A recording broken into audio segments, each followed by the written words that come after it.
કોંગ્રેસ પાર્ટીની જે કાર્યકર ભારતીય જનતા પાર્ટીના કાર્યકર દ્વારા એક રેલીનું આયોજન કર્યું છે। ગઈકાલે દિલ્હીમાં દેખાવ થયા છે એવી રીતના સમગ્ર દેશમાં અલગ અલગ જગ્યાએ ભારતીય જનતા પાર્ટીના કાર્યકરો એકબીજા પર આક્ષેપો કરી રહ્યા છે।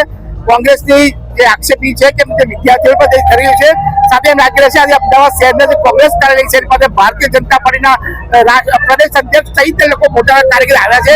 કડક બંદોબસ્ત ગોળીમાં આવ્યો છે અને હવે આગળના દિવસોમાં કેવી સંઘર્ષ થશે આપણી સામે સ્થાનિક એક કાર્યકર્તા ઉપસ્થિત છે। આખી વાત શું છે આપની પ્રતિક્રિયા શું છે?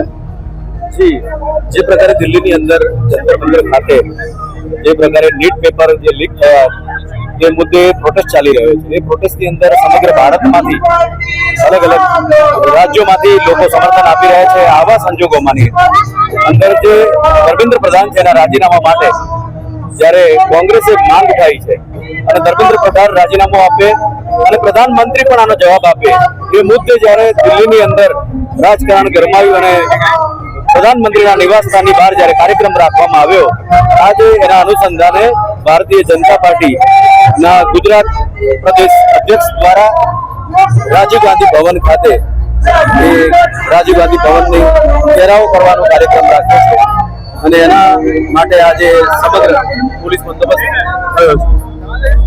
જોવા જઈએ તો સ્થાનિક ભારતીય જનતા પાર્ટીના કાર્યકર્તા અને કોંગ્રેસ કાર્યકર આમ સામે આવી જાય તો નવી નહીં આવનારા દિવસો કેવા હશે છે। હરીશ સાથે વૈશાલી રાણા, ઓસ્કાર ન્યૂઝ, અમદાવાદ।